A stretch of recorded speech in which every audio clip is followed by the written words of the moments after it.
For today's video nga ay magkakat tayo ng ating mga pangalan or mga pangalan na gagamitin natin para sa ating printing t-shirt.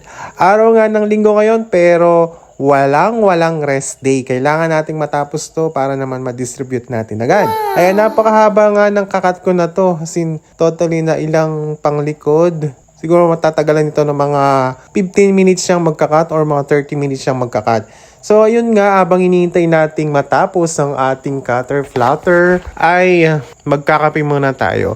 Ayan, rest day, hindi kailangan mag-rest, kailangan magtrabaho pa rin. Mindset ba? Paano tayo yaman kung tatamad-tamad tayo? Ganun lang yun. Siyempre naman, di ba? Sayang naman yung araw at hindi natin tatapusin to. Ayun na nga, nagkakape ako dyan habang hinihintay kong matapos ang ating pangkat ng ating design or mga letters na gagamitin natin. So ito na nga, mag-start na tayong mag-tuklap method sa nakat na ng ating cutter flutter. Tatanggalin natin yung mga excess na vinyl. Kailangan nating matapos agad-agad yan kasi may mga iba pa tayong trabaho. Malay mo ay may tatanggapin ulit tayong trabaho. At least tapos na yung naunang trabaho and then tanggap ulit tayo, di ba?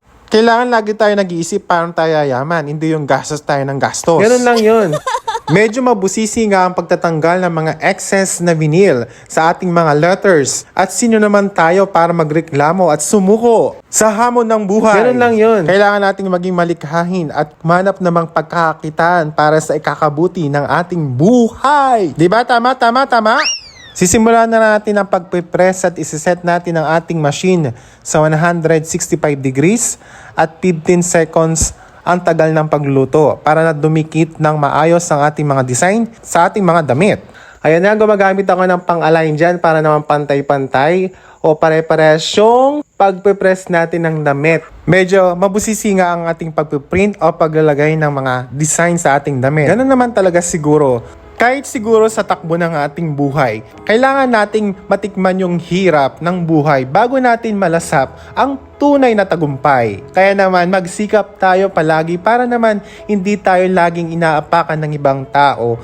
Para naman maka-inspire tayo ng ibang tao at tularan tayo sa mga mabuti nating ginagawa sa ating buhay.